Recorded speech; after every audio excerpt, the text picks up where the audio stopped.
खानका लागि मान्छे बाँच्छ, तर परमेश्वरको वचनले चाहिँ भन्छ नि खानका लागि बाँच्ने होइन अरे, बाँच्नका लागि चाहिँ खान्छ। अनि तपाईँ र मेरो जीवनमा पनि आज यस्तै कुराहरूले अल्झाइरहेको हुन्छ। कतिलाई खानेकुराले अल्झाएको हुन्छ, कति कुरा पारिवारिक तनावले अल्झाइरहेको हुन्छ, अनि कति कुरा चाहिँ सामाजिक भेदभाव गतिविधि विभिन्न कारणले चाहिँ के भइरहेको हुन्छ, तपाईँ र म पनि यसरी फसिरहेका हुन्छौँ। अनि त्यो बाधा चाहिँ केले ल्याउँछ? दुष्ट विचारले ल्याउँछ है। उहाँको शुभेच्छा चाहिँ के रहेछ? जसले मेरो बाटोमा हिँड्छ, जसले मलाई पछ्याउँछ, जसले मेरो डर मान्छ है, त्यस्ताहरूका लागि चाहिँ के पारेको रहेछ? हल्लनै नसक्ने राज्य तयार पार्नु भएको रहेछ। अनि त्यो राज्यमा हामी एक दिन प्रवेश गर्न जाँदैछौँ। ठुलो स्वरले करायो, हे पिताजी, स्वर्गको विरोधमा अनि तपाईँको दृष्टिमा मैले पाप गरेको छु।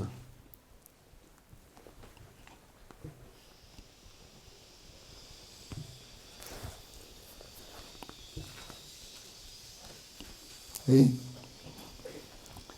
स्वर्गको विरोधमा अनि तपाईँको दृष्टिमा मैले पाप गरेको छु। अबदेखि उसो म तपाईँको छोरो बनिन लायकको छैन।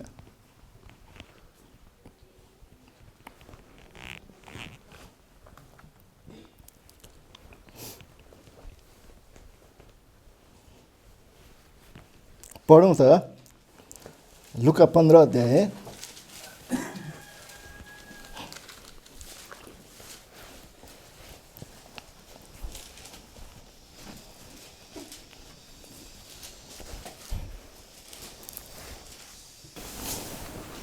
उठेर मेरा पिता कहाँ जानेछु र उहाँलाई भन्नेछु, पिताजी, मैले स्वर्गको विरोधमा र तपाईँको दृष्टिमा पाप गरेको छु। हेर्नुहोस् त, स्वर्गको विरुद्धमा र तपाईँको दृष्टिमा चाहिँ मैले के गरेको छु? पाप गरेको छु।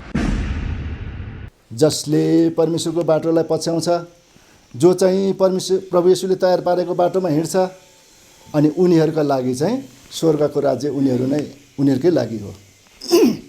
अनि त्यो राज्य अधिकार गर्नका लागि चाहिँ है, त्यो राज्य अधिकार गर्नलाई हामी के हुनुपर्छ? आत्मामा कमजोर हुनुपर्छ, पश्चाताप गर्ने हाम्रो मन हुनुपर्छ, मैले गल्ती गरेको छु भन्ने कुरो स्वीकार गर्न सक्ने हृदय हुनुपर्छ। त्यस पश्चात अनि तपाईँ र म के हुन्छौँ? आत्मामा गरिब हुन्छौँ। एकअर्कामा के छ भाइ, के छ बहिनी, के छ दाजु, के छ दिदी, मैले पो कहीँ गल्ती गरेँ कि? परमेश्वरको वचनमा छ, यो काम गर्दाखेरि गल्ती हुन्छ, यो काम गर्दाखेरि सही हुन्छ, सही र गलत। तर छुट्याउने चाहिँ विवेक तपाईँ हाम्रो के हुनु पर्यो? शुद्ध जलले धोएर शुद्ध बनाइनु पर्यो। तब मात्रै हामी त्यो राज्यको हकदार हुन सक्छौँ।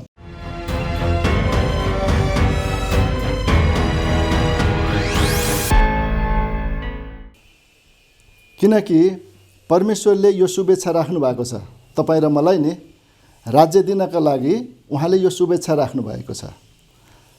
अनि यो शुभेच्छा उहाँले आफ्ना छोराछोरी जस्तोसुकै अवस्थामा हुन् न, दुर्बलतामा हुन्, कमजोरतामा हुन्, हात लत्रिएका हुन्, घुँडा कमजोर हुन्, त्यस्तो अवस्थामा पनि परमेश्वरले चाहिँ तपाईँ र मलाई के गर्न चाहनुहुन्छ? बलियो बनाउन चाहनुहुन्छ, सामर्थ्य दिनुहुन्छ, अनि धनवान बनाउनुहुन्छ, अनि राज्यमा प्रवेश गर्ने योग्यको बनाउनुहुन्छ। अब यो राज्यमा प्रवेश गर्नका लागि अथवा यो राज्यलाई प्राप्त गर्नका लागि के गर्नुभएको छ? उहाँले एउटा बाटो तयार गर्नुभएको छ। अनि उहाँकै त्यो बाटोमा तपाईँ र म चाहिँ के गर्नुपर्ने हुन्छ? हिँड्नुपर्ने हुन्छ। यदि उहाँले बनाएको, उहाँले तयार पारेको बाटोमा तपाईँ र म हिँड्न सकेनौँ भने यो राज्यलाई हामी प्राप्त गर्न सक्दैनौँ। अनि यो बाटो पनि फेरि शुभेच्छा पनि राख्नुभयो है, अनि बाटो पनि उहाँले नै तयार पार्नु भएको छ है। त्यो बाटो चाहिँ कस्तो बाटो छ त? आउनुहोस् त हामी हिब्रूको पुस्तक 10 अध्यायको 20 पदमा एउटा नयाँ र जिउँदो बाटोद्वारा जसलाई उहाँले हाम्रा निम्ति खोल्नुभयो अर्थात् त्यस पर्दाद्वारा जो उहाँको शरीर हो। बुझ्नुहुन्छ, यो चाहिँ के हो अरे, उहाँको एउटा नयाँ र जिउँदो बाटोद्वारा जसलाई उहाँले हाम्रा निम्ति खोल्नु भएको छ है, उहाँले खोल्नु भएको छ। अनि यो बाटो तपाईँ र म हिँड्नलाई योग्य पनि हुनुपर्छ, सक्षम पनि हुनुपर्छ। अनि जब हामी यो बाटो हिँड्छौँ भने अनि यो राज्यलाई तपाईँ र मैले प्राप्त गर्न सक्छौँ। नत्र भने यो राज्यलाई हामी प्राप्त गर्न सक्दैनौँ। कसरी सक्दैनौँ भने चाहिँ नि, शैतानले पनि राज्य दिन्छ है तपाईँ र मलाई। शैतानले पनि राज्य तयार गरेको छ। कस्तो राज्य तयार गरेको छ? परमेश्वरले चाहिँ एउटा राज्य दिने शुभेच्छा राख्नु भएको छ तपाईँ र मलाई। त्यो चाहिँ स्वर्गीय राज्य हो, स्वर्गमा परमेश्वरले तयार पारेको राज्य हो। तर शैतानले चाहिँ नि त्योभन्दा ठुलो के गरेको छ, एउटा राज्य तयार पारेको छ। त्यहाँनिर धेरैवटा राज्य हुन्छन् अनि ती राज्यमा चाहिँ के पनि थपिदिएको छ, गौरव पनि थपिदिएको छ है। अनि त्यो गौरवमा उसले के गर्छ, उसले एउटा शर्त राख्छ। परमेश्वरले चाहिँ यहाँ शर्त राख्नु भएको छैन है, तर उसले चाहिँ शर्त राख्छ, यदि तपाईँले मलाई दण्डवत गर्नुभयो भने यी सारा राज्यहरूका यी गौरवसहित म के गर्नेछु, तपाईँलाई दिनेछु।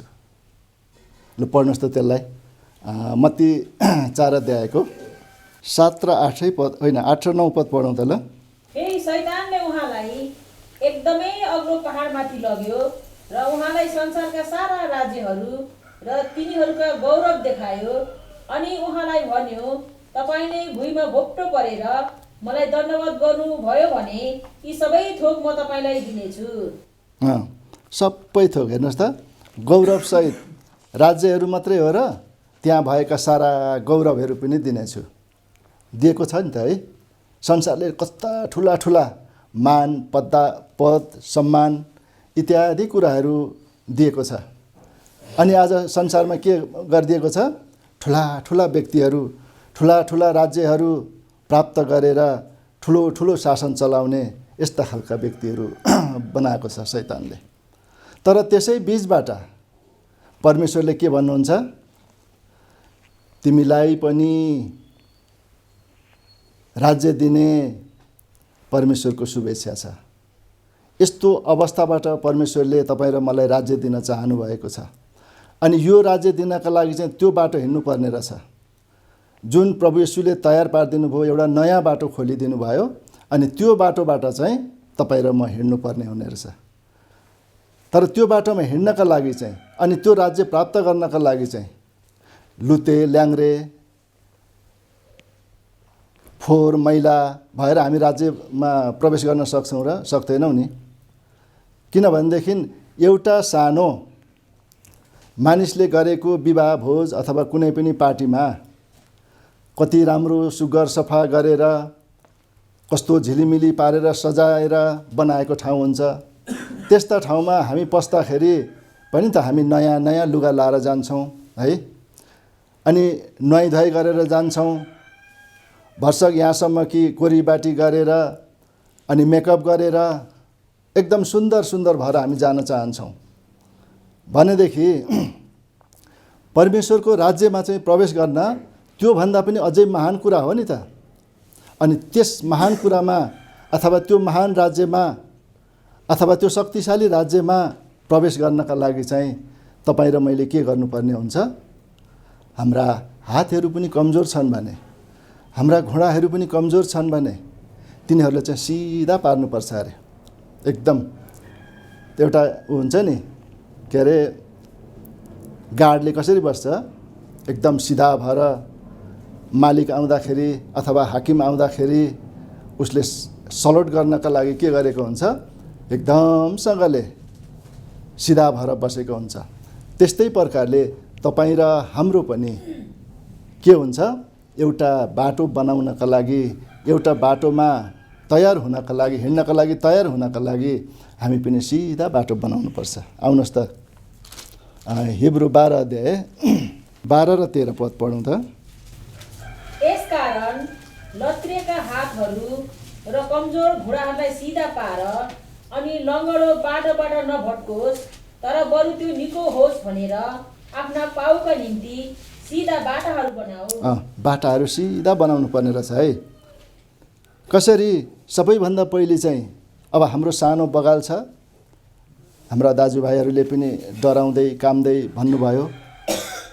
लगभग मलाई पनि डर चाहिँ लागिरहेको छ, किनभने यहाँनिर उभिएर परमेश्वरको वचन पढ्न अनि त्यसलाई सेयर गर्नका लागि अथवा त्यसलाई बाँडचुँड गर्नका लागि यो मामुली कुरो हुँदैन, साधारण कुरो होइन। यो चाहिँ एकदमै गम्भीर कुरा हो, यो चाहिँ एकदमै महत्त्वपूर्ण कुरा हो तपाईँ र मेरो लागि।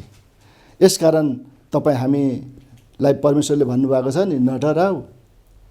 नडराऊ भन्नुको कारण चाहिँ त्यो है, पृथ्वीमा हामी थरथर काम्छौँ। मोसाले पनि सिनाई पर्वतमा परमेश्वरले एउटा आगोमा उपस्थिति दिनुभयो, अनि त्यति बेला मोसाले झलझली देखे, अनि आवाज पनि आउँछ। गए मोसा है, अनि त्यहाँ गएर हेर्छन् त भतभती पोल्ने आगो छ, भतभती पोल्ने आगो छ।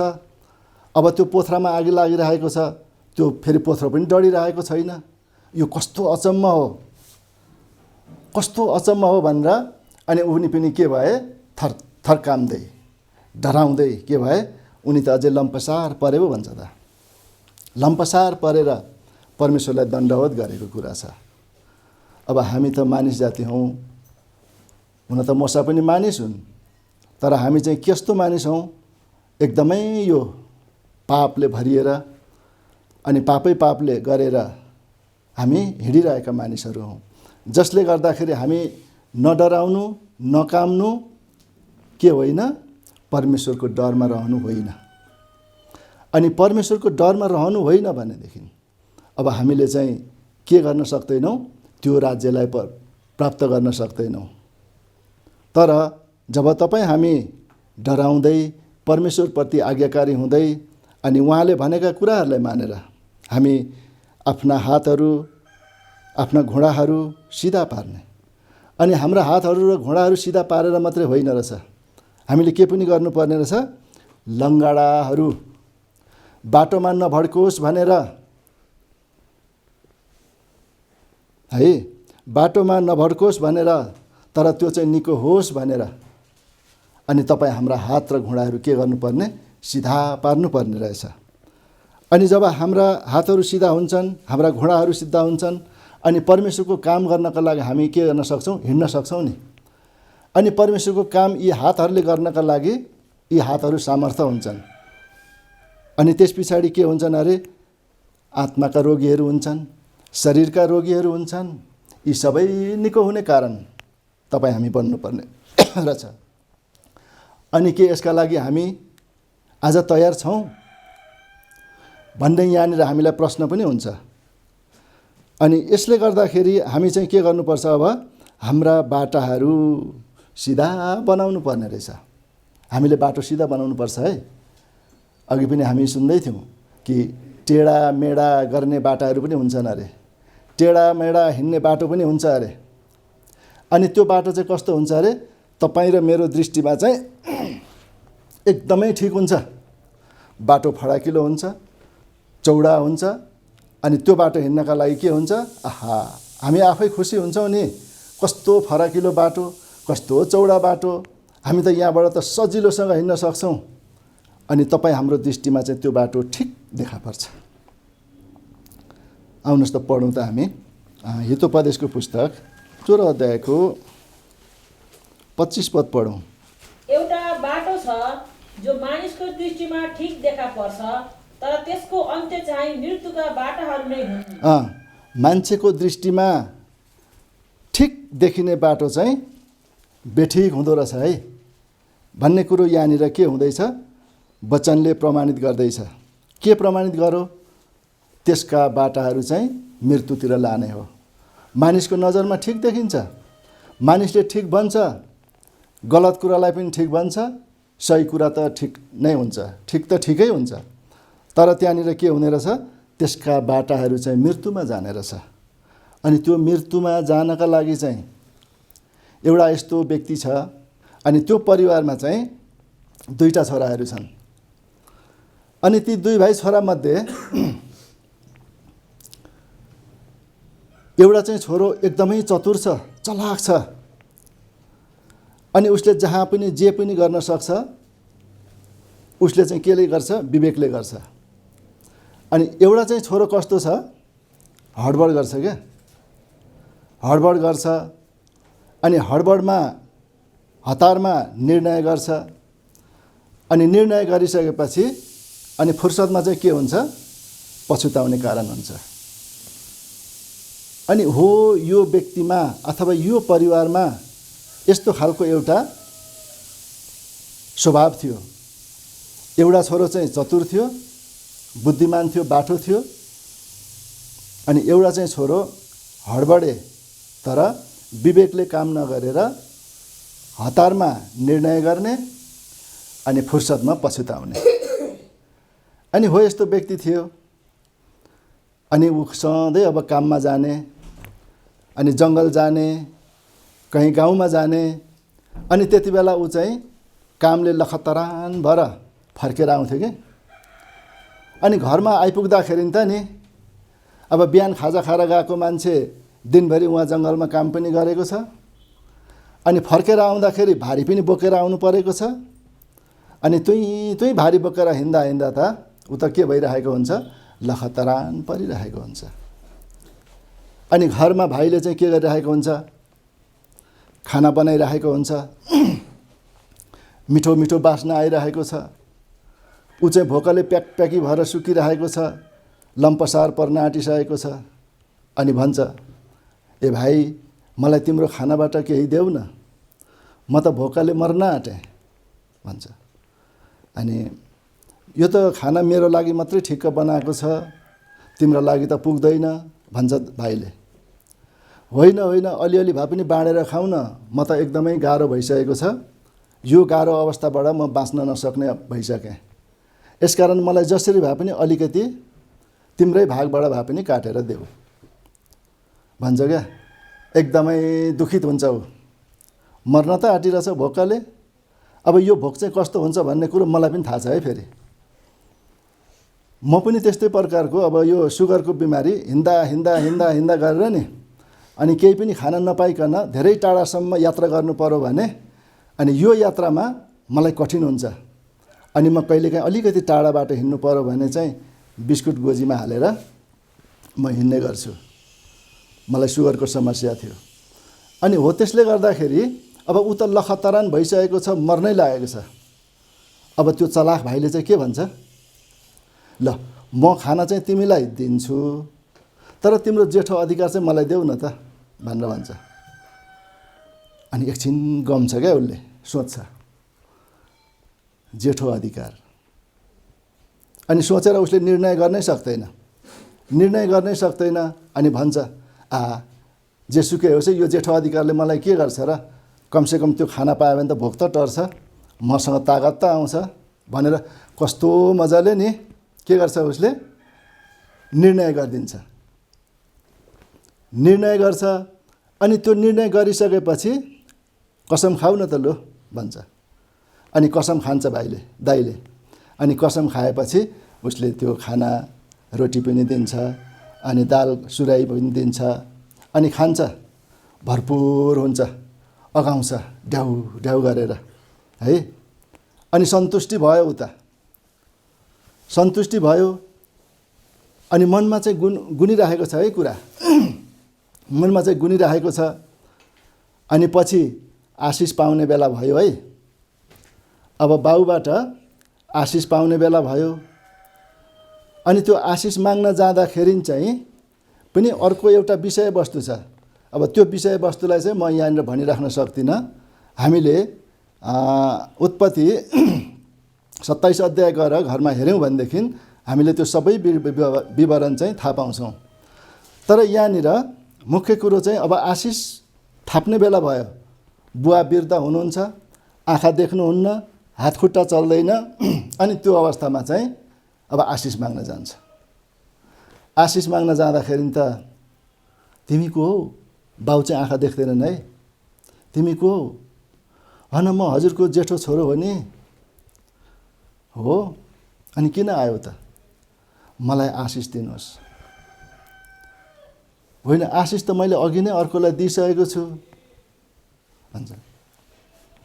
अनि आशिष दिइसक्नु भएको छ, मेरा लागि पनि त केही राखिदिनु भएको होला नि त। मेरा लागि पनि आशिष दिनुहोस्, मलाई पनि आशिष दिनुहोस् भनेर ऊ गनगन गर्छ। अनि गनगन गरेर के गर्छ? आशिष नपाउने भयो, आशिष अर्कोले लिइसक्यो। अनि आशिष नपाउने भएपछि चाहिँ ऊ ठुलो स्वरले रुन्छ, कराउँछ, तितो आवाज निकालेर कराउँछ, रुन्छ। अनि त्यहाँदेखि उसले आशिषै पाउँदैन। किनभने नि हामीले यहाँ प्रभु येशूको बारेमा बाटो, उहाँले तयार पारेको बाटो हामीले पढ्यौँ नि, जो हिब्रू 10:20। अनि त्यो बाटो ऊ हिँड्नुपर्ने है, त्यो बाटो ऊ हिँड्नुपर्ने। तर ऊ चाहिँ जुन कुरा लिएर नि के गर्यो? आफ्नो बाटो लाग्यो भन्छ। उत्पत्ति 25 अध्यायको 34 पद पढौँ त।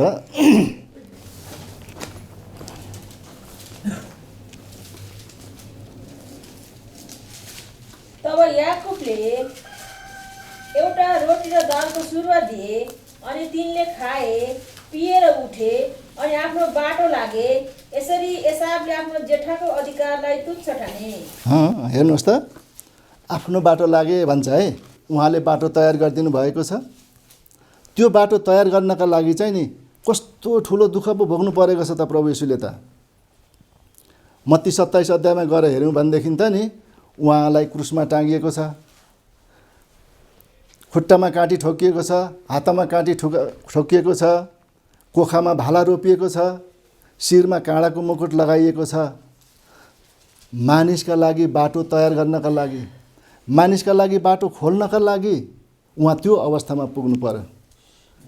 अनि त्यो बाटो कसरी खोलिएको छ? जब उहाँले ठुलो स्वर गरेर कराउनुहुन्छ नि, अनि उहाँको प्राण छट्टै निस्केर जान्छ। अनि त्यति बेला परमेश्वर र मानिसमा जुन किसिमको एउटा बार थियो हैन, परमेश्वर र मानिसको बिचमा जुन किसिमको एउटा खाडल थियो अथवा एउटा पर्दा थियो, त्यो पर्दा चाहिँ टुप्पोदेखि फेदैसम्म च्यातियो। अनि त्यहाँदेखि मात्रै तपाईँ र मैले बाटो पाएका छौँ है, यो स्वर्गीय राज्य प्राप्त गर्नका लागि। प्रभु येशूले त्यसरी बाटो तयार गरिदिनु भयो तपाईँ र मलाई। अनि त्यो बाटोद्वारा हामी हिँड्यौँ भने मात्रै अनि के गर्न सक्छौँ? हामी यो राज्यमा अधिकार गर्न पुग्न सक्छौँ। नत्र भने तपाईँ हामी लापरवाही भयौँ भने, तपाईँ हामी छाडापनामा हिँड्यौँ भनेदेखि, तपाईँ हामीले एकअर्कालाई घृणा गर्ने कारण बन्यौँ भनेदेखि, अनि तपाईँ हामी एउटाले अर्कोलाई डाहा गर्ने कारण बन्यौँ भने चाहिँ त्यो बाटोबाट कहिले पनि हामी पुग्न सक्दैनौँ। अनि त्यो बाटो चाहिँ के हुन्छ अरे? मानिसको दृष्टिमा ठिक हुन्छ, तर त्यसले चाहिँ कहाँ पुर्याउँछ? मृत्युमा पुर्याउँछ। यो कति ठुलो दुःखदायी कुरो छ। तर यो दुःखदायी अवस्थाबाट परमेश्वरले मानिसलाई के गरिदिनु भएको छ? बाटो तयार गरेर त्यो राज्य दिने शुभेच्छा राख्नु भएको छ। तपाईँ र मैले नि यो बाटोलाई प्राप्त गरिसकेका छैनौँ। यो बाटोलाई प्राप्त गरिसकेका छैनौँ किनकि हामीलाई यो अहिले पढेको वचनले पनि के गरिदियो? प्रमाणित गरिदियो नि त। कसरी? खायो, टन्न भयो, मस्त भयो, ड्याउ ड्याउ गर्न थाल्यो, अनि त्यस पछाडि के गर्यो? आफ्नो बाटो लाग्यो आफ्नो बाटो। प्रभुले तयार पारेको बाटो हिँडेन ऊ। जसले गर्दाखेरि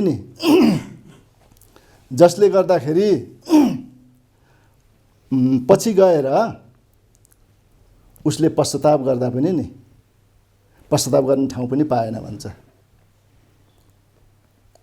पढौँ त हिब्रू 12 अध्यायको 17 पद पढौँ त। किनकि तिनीहरूलाई थाहा छ पछिबाट त्यसले आशिषको हकदार हुन चाहँदा त्यो रद्द भयो, किनकि त्यसले आँसु बहाई यत्नपूर्वक त्यो कुरा खोजेको भए तापनि पश्चातापको कुनै ठाउँ पाएन। हेर्नुहोस् त, आफ्नो बाटो लागेर तपाईँ र म हिँड्यौँ भने नि होसियार हुनुपर्छ है। यहाँनिर के भन्दैछ, अन्तिममा गएर चाहिँ पश्चाताप गर्ने ठाउँ पाइँदैन रहेछ। जस्तै एउटा नमुनाको लागि, अब मैले गल्ती गरिरहेको छु, तपाईँहरूको बिचमा आएर अनि अनेकन्नका कुरा धेरै कुराहरू गरेर समय बिताएर म फेरि फर्किरहेको छु। तपाईँहरूलाई थाहा छ मैले यहाँ गल्ती गरिरहेको छु, अनि त्यो गल्तीबाट पश्चाताप गर्छ कि भन्ने तपाईँहरूको चाहना पनि हुनसक्छ। अनि म चाहिँ के गरिदिन्छु, पश्चातापै नगरिकन आफ्नो बाटो लागिहालेर हिँडिहाल्छौँ। अनि जब आफ्नो बाटो लागेर हिँड्छु भनेदेखि अनि पछि फेरि धेरै दिन पछि आउँदाखेरि के हुन्छ, त्यहाँनिर पश्चाताप गर्ने ठाउँै हुँदैन। ढोका खोलिदिनुहोस् न भन्दा पनि सुनवाई हुँदैन त, किनकि ढोका थुनिसकेको हुन्छ। अनि बाहिर गएर आइसकेपछि त को हो तिमीहरू, म चिन्दिनँ तिमीहरूलाई। यो अवस्था हुन्छ। आज यो व्यक्तिले अथवा एसावले आज त्यस्तै खालको बाटो अपनायो, आफ्नो बाटो लागेर हिँड्यो साथी त। अनि पछि आएर पश्चाताप गर्ने कत्रो ठुलो उसको मनमा त भयो नि। तर त्यहाँनिर के भएको थियो, बुवासँग आशिष माग्न गएको बेला पिताजी मेरो निम्ति केही न केही त राखिदिनु भएको होला नि, अलिकति भए पनि मलाई दिनुहोस् न। उसको शब्दमा के भयो, घुर्की भयो नि, घुर्की लाउने शब्द भयो। अनि त्यो घुर्कीबाट चाहिँ त्यो आशिष प्राप्त हुँदैन।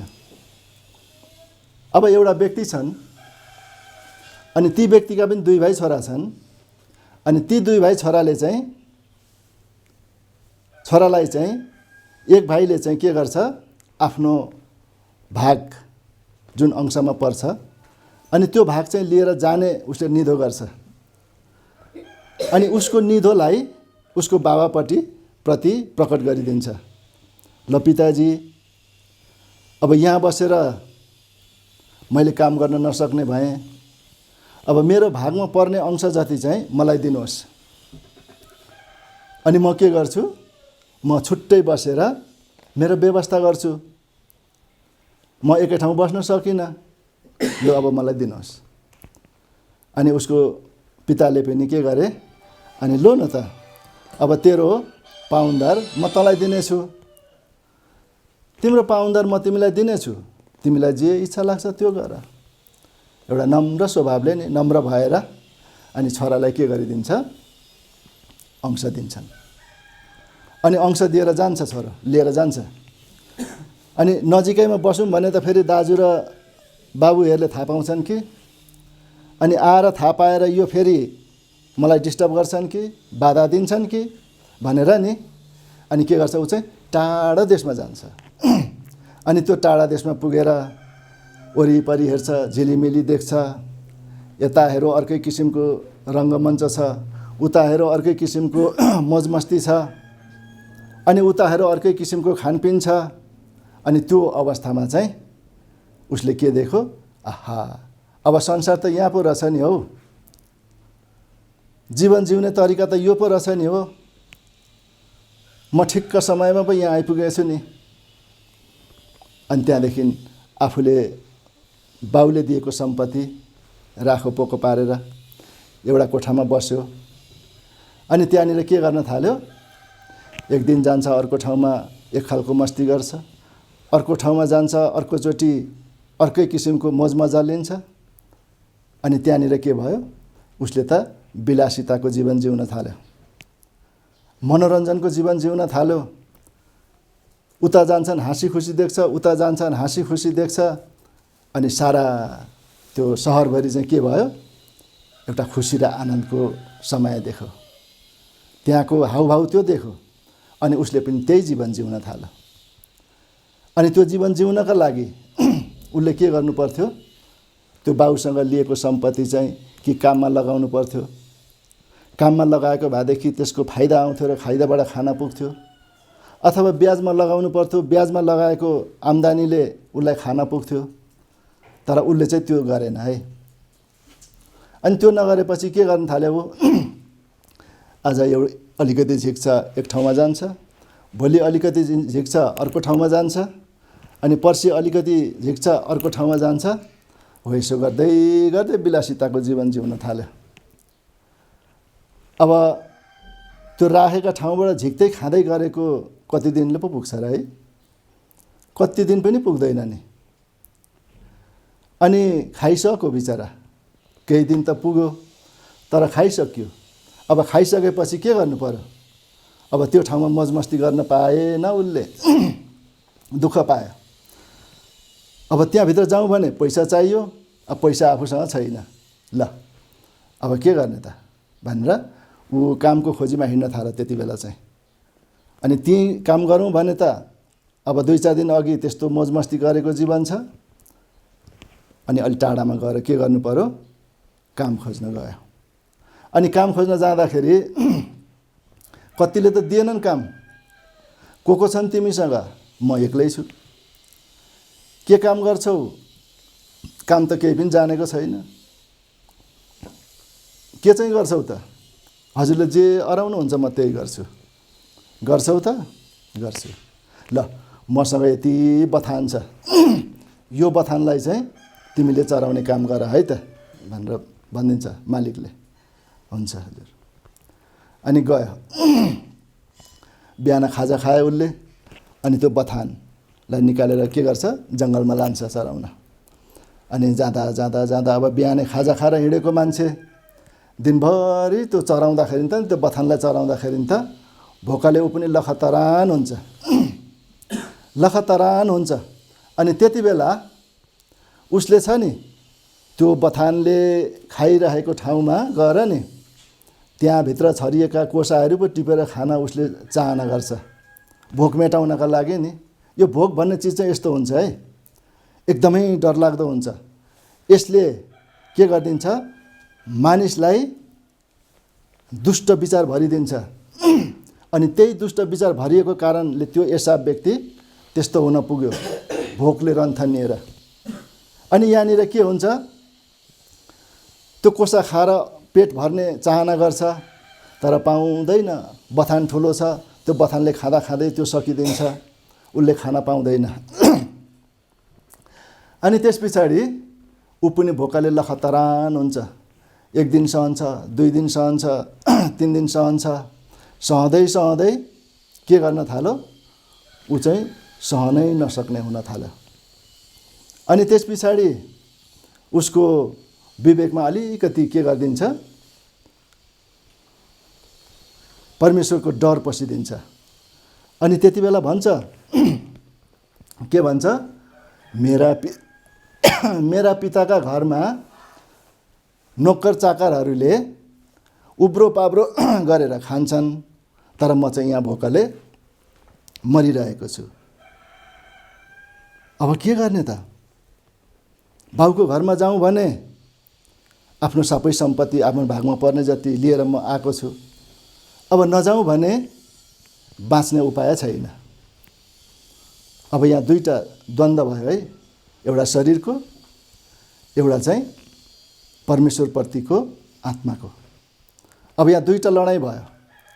जाउँ भने सारा सम्पत्ति आफ्नो भागमा पर्ने जति लिएर गइसकेको छ। अब नजाउँ भने चाहिँ अब त्यहाँनिर आफू बाँच्ने उपाय छैन। अब बाँच्ने उपायलाई के खोज्नु पर्यो भन्दाखेरि त नि अब म जान्छु। अनि त्यति बेला उसको हृदय पनि तोडिएछ। अब भोकले मर्न आँटिरहेछ, त्यस्तो हट्टाखट्टा भएको मान्छे है, बाउसँग बसेर दङ्गाई दङ्गाई खाएको जिउभरि लागेर हिष्टपुष्ट थियो। अनि त्यो हिष्टपुष्ट शरीर त त्यहाँ गएर के भयो? त्यो बथानलाई चराउँदाखेरि त नि भोकले ऊ पनि सुकेर एकदमै दाउरो जस्तै भयो। अनि त्यति बेला उसलाई सम्झना आउँछ, मेरा पिताका घरमा नोकर चाकरहरूले पो उब्रो पाब्रो गरेर खान्छन् त, म चाहिँ यहाँ भोकले मरिरहेको छु। अनि उसको दिमाग खुल्यो, विवेक खुल्यो। अनि त्यो विवेक खुलेपछि ऊ के भयो, पिताका घरमा जाने निर्णय गर्यो उसले। अनि निर्णय गर्यो, अनि पुग्यो। धेरै टाढा थियो तर आँखाले चाहिँ देखिन्थ्यो। अनि त्यहाँनिर पुगेर ठुलो स्वरले करायो, हे पिताजी, स्वर्गको विरोधमा अनि तपाईँको दृष्टिमा मैले पाप गरेको छु।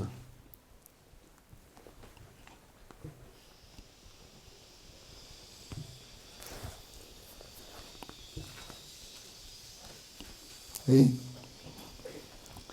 स्वर्गको विरोधमा अनि तपाईँको दृष्टिमा मैले पाप गरेको छु। अबदेखि उसो म तपाईँको छोरो बनिन लायकको छैन।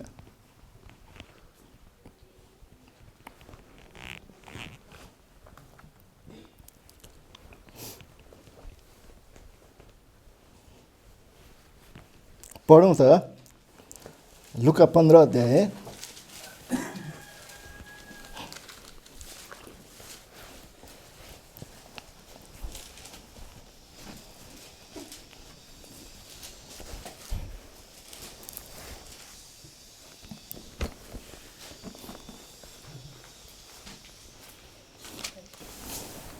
म उठेर मेरा पिता कहाँ जानेछु र उहाँलाई भन्नेछु, पिताजी, मैले स्वर्गको विरोधमा र तपाईँको दृष्टिमा पाप गरेको छु। हेर्नुहोस् त, तपाईँको विरुद्धमा अथवा तपाईँ स्वर्गको विरुद्धमा र तपाईँको दृष्टिमा चाहिँ मैले के गरेको छु, पाप गरेको छु। उसले के गर्यो, यो निर्णय गर्यो, अब पिता कहाँ जान्छु भनेर निर्णय गर्यो। अनि त्यो निर्णय उसले पक्का गर्ने भयो। अनि पक्का गर्दाखेरि चाहिँ 21 पदमा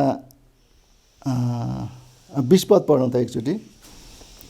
अनि उठेर त्यो आफ्ना बाबु कहाँ आयो, तर त्यो अझ धेरै टाढामै हुँदा त्यसका बाबुले त्यसलाई देखे र दयाले भरिए अनि दगुरेर गई त्यसलाई अँगालो हाले र त्यसलाई चुम्बन गरे।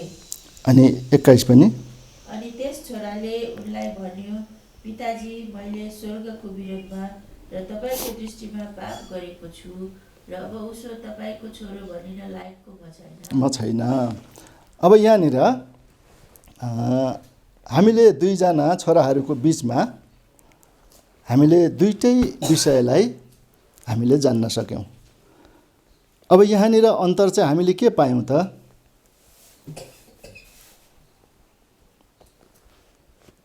हामीले अन्तर के पायौँ यहाँनिर। ऊ पनि एउटा छोरो थियो तर उसले आशिष नपाइकन ऊ गयो, आफ्नो बाटो लाग्यो। तर यहाँनिर एउटा छोरो छ, उसलाई चाहिँ आफ्नो पिताजी आएर के गर्दैछन्, अँगालो हालेर चुम्बन गर्दैछन्। यहाँनिर एउटा अन्तर विशेष अन्तर चाहिँ के भयो भन्दाखेरि चाहिँ त्यो व्यक्ति जसले आशिष पाउन माग्दाखेरि गनगन गरेर पिताजीसँग आशिषै पाउन सकेन, अनि जसको कारणले गर्दाखेरि ऊ आफ्नो बाटो लागेर हिँड्नु पर्यो, उसमा के देखियो भन्दाखेरि चाहिँ पश्चातापको भाव देखिएन है। उसले पश्चाताप गर्नै जानेन, उसले पाप स्वीकार गर्नै सकेन। अनि पाप स्वीकार गर्न नसक्नुको कारण चाहिँ के भयो, आशिष गुम्नु पर्यो। आशिषको भागीदार हुन खोज्दा पनि आशिषबाट भागीदार बन्न सकेन। आफ्नै कारणले के भयो, आशिषबाट त्यो आशिष गुमाउनु पर्यो। तर यहाँनिर एकजना छोरो छ फेरि, अनि त्यो छोराले चाहिँ के गरे त अब है, म त छोरो भनिन लायकै पो छैन छ नि। नोकरहरूको साथमा छोरो भनिन त लायकको छैन। अनि छोरो भनिन लायकको नभएपछि के गर्नु पर्यो, अब खाना त पाइन्छ नि, यो शरीरलाई है, खाना बेगर त बाँचिँदैन। अनि नबाँच्ने भएपछि के गर्नु पर्यो? अब छोराको अधिकार त गुमिसकेको छ। अब के गर्नु पर्यो त? एउटा नोकरको दर्जामा भए पनि मलाई राखिदिनुहोस् भनेर के गर्नु पर्यो? बिन्ती गर्नु पर्यो नि। किन भन्दाखेरि चाहिँ आफ्नो सम्पत्ति नै त्यहाँ छैन। सम्पत्ति नभएपछि के भयो? आफूले त्यहाँ अधिकार गर्नै पाइएन नि। नपाएपछि अब के गर्नु पर्यो? खानाका लागि मान्छे बाँच्छ है, खानाका लागि मान्छे बाँच्छ। तर परमेश्वरको वचनले चाहिँ भन्छ नि, खानाका लागि बाँच्ने होइन अरे, बाँच्नका लागि चाहिँ खान्छ। अनि यहाँनिर बाँच्नका लागि उसले के गर्नु पर्यो? अब एउटा नोकरको दर्जा भए पनि लिएर त्यो घरमा अधिकार जमाउनु पर्यो। भन्दाखेरि त उसले के गर्यो? पाप स्वीकार गर्यो नि। अन्तर त्यहाँ भयो कि एउटा छोरो थियो अर्को, उसले पाप स्वीकार गर्न सकेन, जसको कारणले गर्दाखेरि ऊ आशिषविहीन भएर आफ्नो बाटो लागेर हिँड्नु पर्यो। अनि एउटा छोरो यहाँनिर देखियो, के भयो? पश्चाताप गर्यो, आफ्नो पाप आफ्नो गल्ती स्वीकार गर्न सक्यो। अनि ऊ पश्चातापी भयो। पश्चातापी भएर गएपछि के भयो? पिताजीसँग अँगालो मारेर चुम्बन गरिने भयो। हो यो अवस्था। अनि तपाईँ र मेरो जीवनमा पनि आज यस्तै कुराहरूले अल्झाइरहेको हुन्छ। कतिलाई खानेकुराले अल्झाएको हुन्छ, कति कुरा पारिवारिक तनावले अल्झाइरहेको हुन्छ, अनि कति कुरा चाहिँ सामाजिक भेदभाव गतिविधि विभिन्न कारणले चाहिँ के भइरहेको हुन्छ? तपाईँ र म पनि यसरी फसिरहेका हुन्छौँ। अब यो फसिनबाट जोगाउनका लागि चाहिँ परमेश्वरले के गरिदिनु भयो? आफ्नो बाटो तयार गरिदिनु भयो नि। त्यो बाटो हिँड्नु पर्ने भयो। अनि त्यो बाटो हिँड्नका लागि चाहिँ यस्ता किसिमका बाधाहरू तपाईँ र मेरो बिचमा आउन सक्छन्। अनि त्यो बाधा चाहिँ केले ल्याउँछ? दुष्ट विचारले ल्याउँछ है। भोक लाग्छ, रन्थनिन्छ, समस्या आउँछ, समस्याले रन्थनाइदिन्छ, निकम्म बनाइदिन्छ। अनि त्यति बेला के हुन्छ? ती बाधाहरू आउँछन्। अब त्यो बाधा सुरु गर्ने, त्यो बाधा निम्त्याउने जुन किसिमको दुष्ट विचार छ नि, अनि त्यसलाई चाहिँ हामीले के गर्नुपर्ने हुन्छ? आउनुहोस् त हामी हिब्रूकै पुस्तकमा 10 अध्यायको 22 पद हामीले पढ्ने रहेछौँ। आओ साँचो मनले विश्वासको पुरा निश्चयतामा दुष्ट विवेकबाट शुद्ध हुनलाई आफ्ना हृदयहरूमा छिटकाउ लिएर र आफ्ना शरीरहरूलाई शुद्ध जलले धोएर हामी नजिकमा जाउँ। नजिकमा जाउँ। हेर्नुहोस् है, यहाँनिर के भन्दैछ? विशेष गरी चाहिँ साँचो मनले, यो मनमा चाहिँ नि धेरैवटा कुरा लुकेको हुन्छ। अमेरिका पनि यहीँ लुकेको हुन्छ, इङ्ल्यान्ड पनि यहीँ लुकेको हुन्छ, फलानीलाई बेइज्जत गर्ने पनि यहीँ लुकेको हुन्छ, फलानालाई घृणा गर्ने पनि यहीँ लुकेको हुन्छ। यही मनभित्र हुन्छ है सबै कुराहरू चाहिँ। अनि यो मनमा चाहिँ सबै कुराहरू गुम्सिएर रहेको हुन्छ। अनि त्यो गुम्सिएका मनले चाहिँ के गरिदिन्छ? दुष्ट विचार उत्पन्न गरिदिन्छ। यहीँबाट है, यहीँबाट चाहिँ के गरिदिन्छ? दुष्ट विचार उत्पन्न गरिदिन्छ। अनि त्यो दुष्ट विचारबाट के गर्नुपर्छ अरे? दुष्ट विवेकबाट चाहिँ शुद्ध हुनलाई, अनि शुद्ध हुन के गर्नु पर्यो? आफ्नो हृदयहरूमा छिटकाउ भनेको छ है, यहाँ छिटकाउ मात्रै भनेको छ। के को छिटकाउ? प्रभु येशू ख्रीष्टको पवित्र रगतको छिटकाउ लिएर है, छिटकाउ लिएर आफ्ना शरीरहरूलाई शुद्ध जलले धोएर। शुद्ध जल चाहिँ के हुन्छ फेरि? काठमाडौँमा त शुद्ध जल त पाइँदैन। पहाडका कुना कन्दारातिर गयौँ भने सायद शुद्ध जल पाइन्छ, काठमाडौँमा त शुद्ध जल पाइँदैन। तर यहाँ त्यो शुद्ध जलको पनि कुरा गरेको होइन।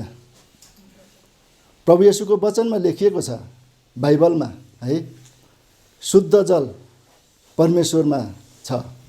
अनि त्यो शुद्ध जलले चाहिँ धोएर के गर्नुपर्छ अरे? धोएर हामी नजिकमा जाउँ। अब के को नजिकमा जाउँ त हामी? हामी त एउटा व्यक्तिलाई त हेऱ्यौँ है, बारमा, रेस्टुरेन्टमा, डिस्कोमा, विलासिताको जीवनमा है, हो यसरी गएको देख्यौँ नि। तर तपाईँ र मलाई चाहिँ परमेश्वरको वचनले होसियारी गराउँछ। कसरी भन्दाखेरि चाहिँ यो दुष्ट विवेकबाट शुद्ध हुनलाई के गर्नुपर्छ अरे? परमेश्वरको वचन रूपी बाइबलद्वारा निर्देशित आज्ञालाई पालना गर्नुपर्ने हुन्छ। अनि जब यो बाइबलका वचनलाई हामी पालना गर्छौँ भनेदेखि अनि यसले चाहिँ तपाईँ र मलाई के गरिदिन्छ? त्यो आशिषको मात्रै होइन, यो पृथ्वीको मात्रै होइन, त्यो राज्यको पनि हकवाला बनाउँछ अरे। मत्ती 5:3 पढौँ त। आत्मामा गरिब हुनुपर्छ है सबभन्दा चाहिँ।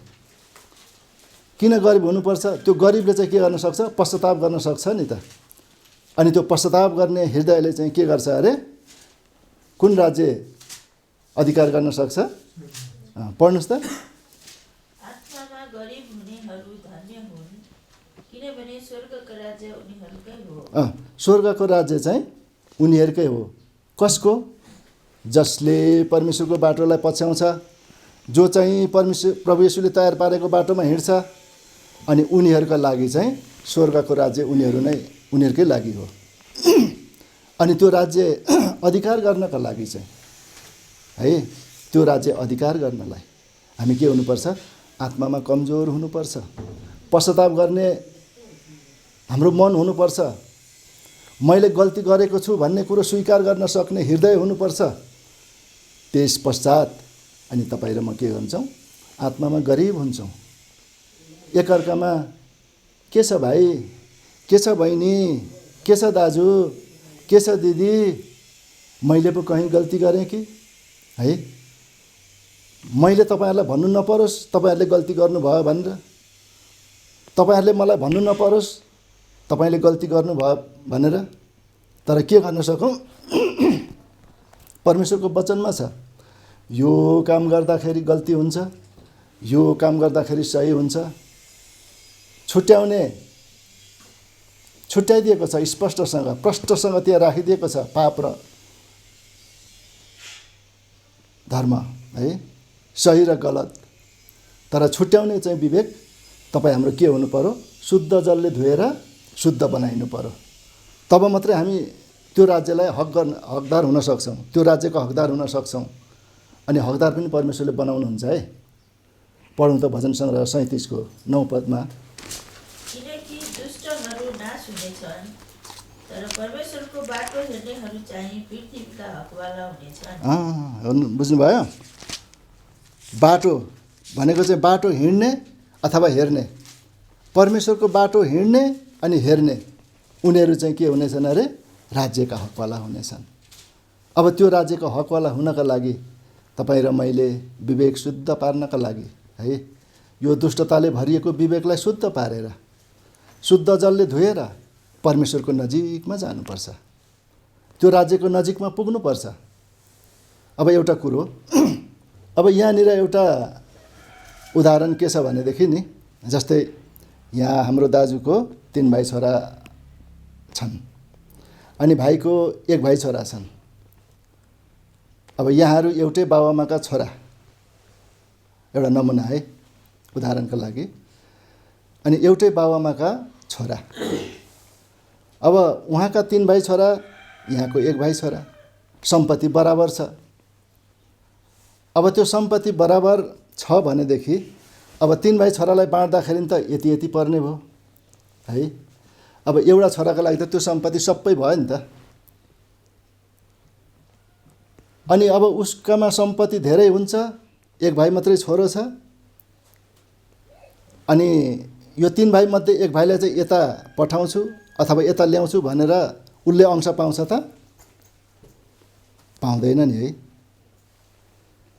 दाजुका छोराले अंश माग्नका लागि दाजुकै घरमा जानुपर्छ, दाजुसँगै जानुपर्छ, अनि जति छ त्यही बाँडेर खानुपर्छ।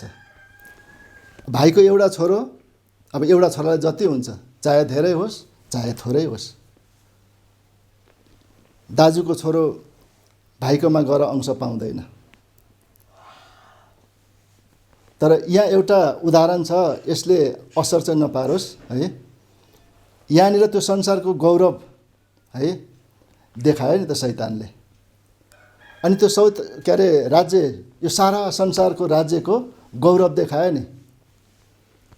अनि त्यो गौरवलाई अँगालेर त्यहाँ पुग्नु पनि नहुने रहेछ। अनि अर्को कुरो, जसको हक जसबाट छ उसै कहाँ अंश लिन पुग्नुपर्छ। अनि अर्को भाइकोमा, अर्को दाजुकोमा कसैले पनि अंश माग्न जाँदाखेरि पाउँदैन। त्यस्तै प्रकारले यदि परमेश्वरको त्यो राज्यलाई है, यदि परमेश्वरको त्यो राज्यलाई तपाईँ र मैले प्राप्त गर्नुपर्छ भने के गर्नु पर्यो? परमेश्वरले तयार पारेकै बाटो हिँड्नु पर्यो नि। परमेश्वरकै आज्ञालाई पालन गर्नु पर्यो नि। परमेश्वरले दिएको निर्देशनमा हिँड्नु पर्यो नि। यो मैले किन भन्न खोजिरहेको छु भने नि, शैतानले पनि त त्यहाँ गौरव देखायो नि। शैतानकामा गएर हामी अंश लिनका लागि हामीले यो संसारमा जन्म लिएका होइनौँ। तर त्यो स्वर्गीय राज्य जुन छ त्यसलाई प्राप्त गर्नका लागि हामी बाटो भड्केर अल्मलिएर हिँडिरहेका थियौँ है, भौतारिएका थियौँ, दुःख र कष्टमा परेका थियौँ, सम्पत्ति धेरै भए तापनि बेचैनी जीवन जिउनु परिरहेको थियो। अनि त्यस्तो अवस्थामा प्रभु यीशुले के गरिदिनु भएको रहेछ? तपाईँ र मेरो निम्ति बाटो खोलिदिनु भएको रहेछ त है। अनि एउटा बाटो हामीले हेऱ्यौँ कस्तो रहेछ, हाम्रो दृष्टिमा ठिक छ भने पनि है, तर त्यसले चाहिँ अन्तमा के गर्ने रहेछ? मृत्युमा पुर्याउने रहेछ। तर प्रभु यीशुले तयार पारेको बाटो चाहिँ कस्तो रहेछ?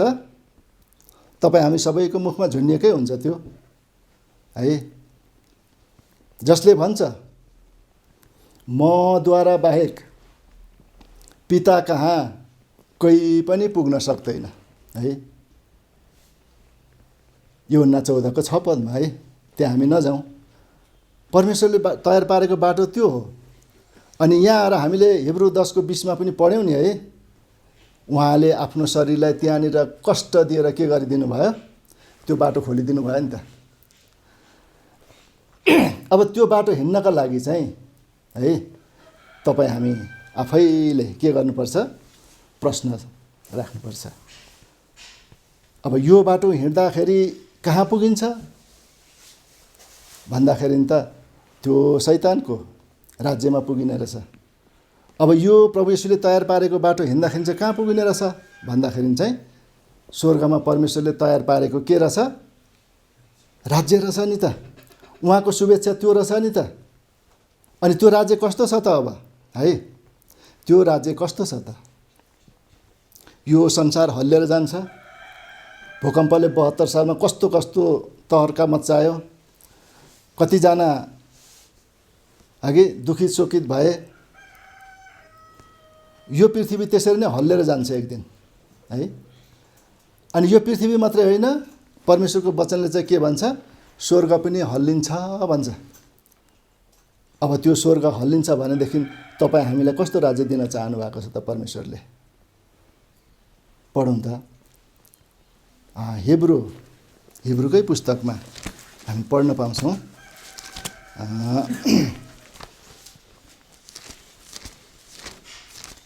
कतिमा छ? 12:28। ल धन्यवाद। ल पढौँ त।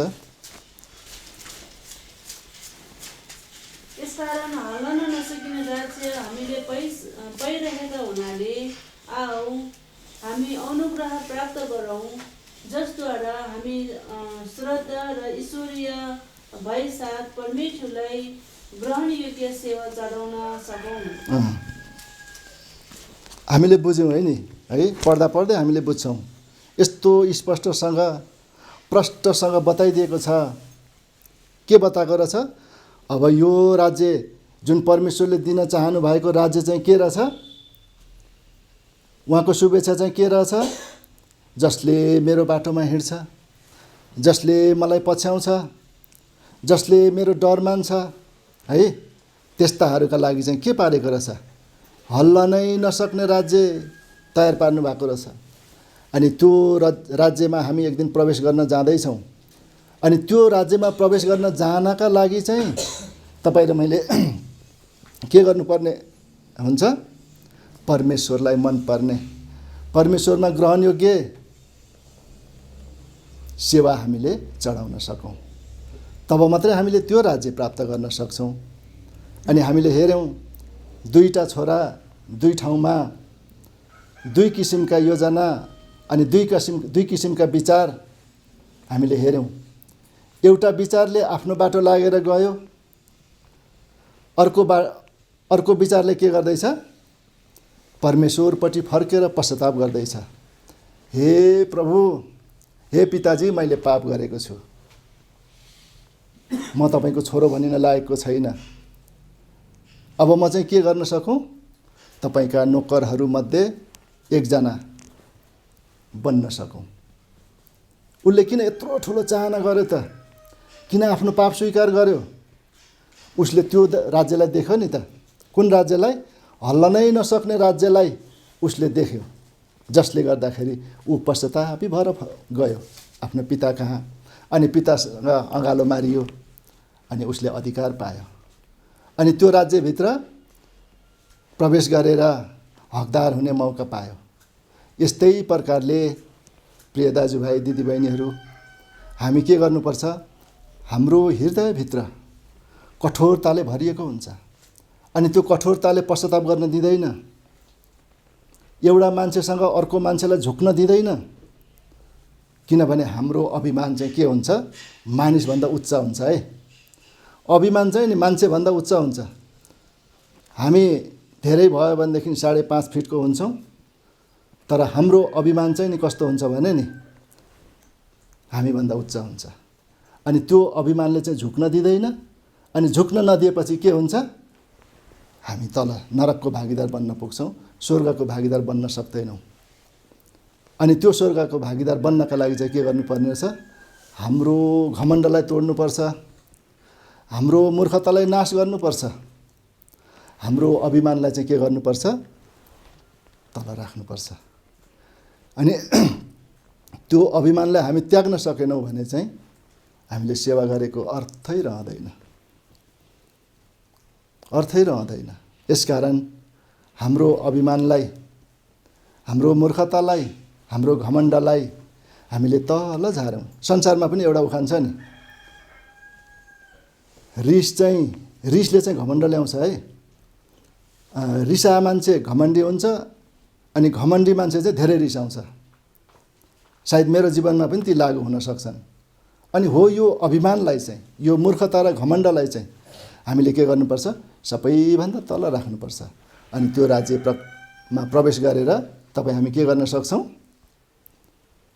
शान्ति र आनन्दको जीवन जिउन सक्छौँ।